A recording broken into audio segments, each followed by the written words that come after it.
Hello and welcome to Mr. Barton's Web Whizz video number 37. Now, throughout this academic year, each week I've chosen one of my favourite mathematical websites and I've recorded a very short video on it to take you on a quick tour through some of the website's main features and hopefully give you some ideas and inspiration to use in your lessons. Because it's websites like the ones that I featured in this Web Whizz video series that absolutely transform my teaching, and whenever I'm approaching a topic and I want a new idea or a new way of approaching something, it's these kind of websites that give me that spark.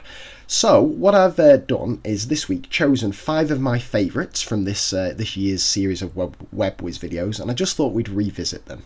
But first things first, we've got to find our Web Whizz video collection series. So in Google, if you just Google TAZ Maths and give that a little bit of a click, this takes you to the TAZ Maths secondary homepage. Ignore my cartoon, and if you scroll down, each week on here is the Web Whizz video. Now that may change when the layout changes, but the Web Whizz videos will always be easy to find. You can either click straight onto the Web Whizz video collection, or if you go onto the TAZ Maths resource collections and then you go to Maths video collections, then there is Web Whizz videos from Mr. Barton. And as I say, the full collection is there for this academic year, and instead of just providing links to websites, which I've done in the past, I thought it'd be a nicer idea just to take you on a very quick tour of some of them.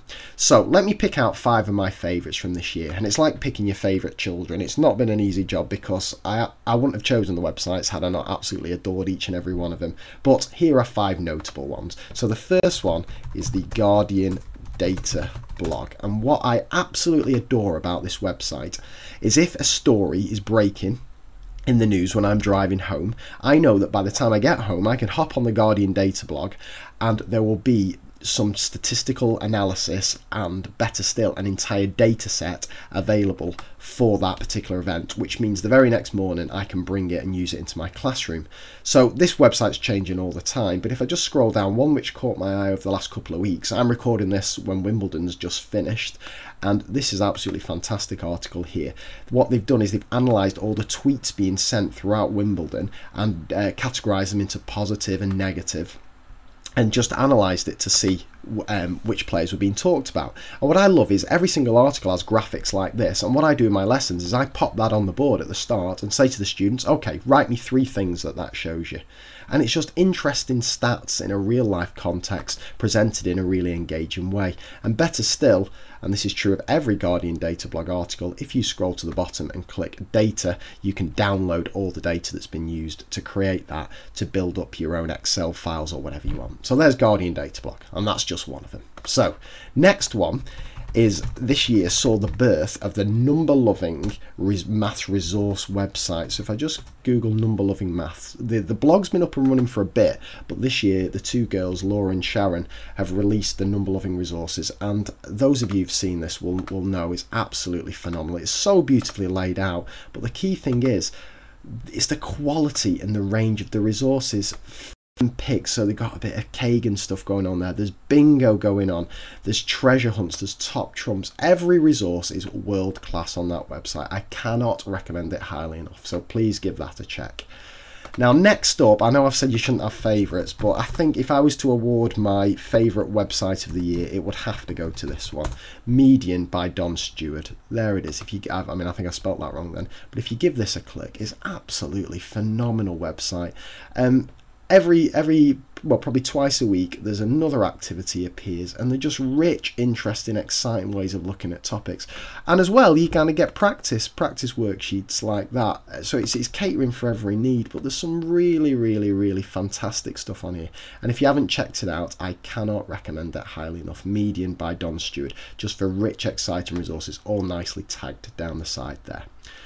And next up, what about this one? When I saw this website, I just thought, this is it. My life in numbers. Real life, real-time statistics changing in front of your very eyes. The kids cannot get enough of this. And hopefully when this loads up, what I wanted to talk to you a little bit about in this video is an activity that I've been using with this that's been going down really well.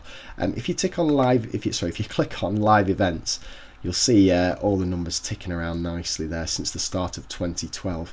And an activity that I've been doing with students and teachers, in fact, is I've been focusing on 3 of these. For example, Google searches, London Tube passengers down there, And also, where is my favourite one? David Beckham's earnings. There you go, slightly more than I'm on, ticking over. And what I do is, the students, watch that. I'm going to give you a few minutes just to kind of get your feel of the numbers going around, and then your challenge is going to be, I'm going to pause that, I'm going to freeze the screen just by hitting print screen, and I'm going to show you what I've frozen each of those numbers on, and I'm going to freeze it for exactly 5 minutes. And at the end of those 5 minutes, I want you to tell me what Google searches, what Beckham's earnings, and what London Tube passengers will be on. And it's a brilliant little activity because there's modelling involved, there's percentage involved, there's ratio, there's scaling up, there's teamwork, they can use their imaginations and so on. And the beauty of it is you can differentiate it because they're really big numbers on quite tricky ones. I mean, Google searches is very, very hard. But if you've got lower ability or younger students, then use something like heartbeats. And if you don't want it to be since the start of 2012, then you can customize it to be the start of the lesson so your numbers aren't even too big. Absolutely fantastic website that's got massive potential in the classroom. I adore that. That's my life in numbers.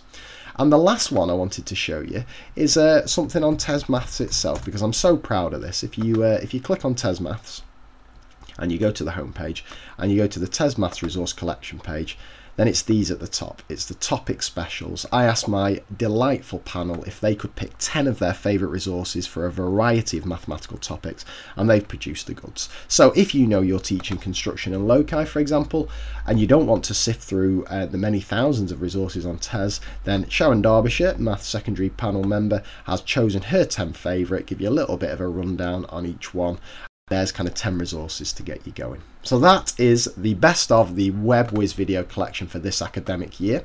I'm going to take this summer break, but I've already got my eye on a few amazing websites for the start of the next academic year. If you spot any good ones, please drop me an email just at teachers@mrbartonmaths.com, and I will feature them in next year's Web Whizz video collection. But I hope you have a very restful and peaceful and enjoyable summer holidays, and I will see you in the new year. Bye for now.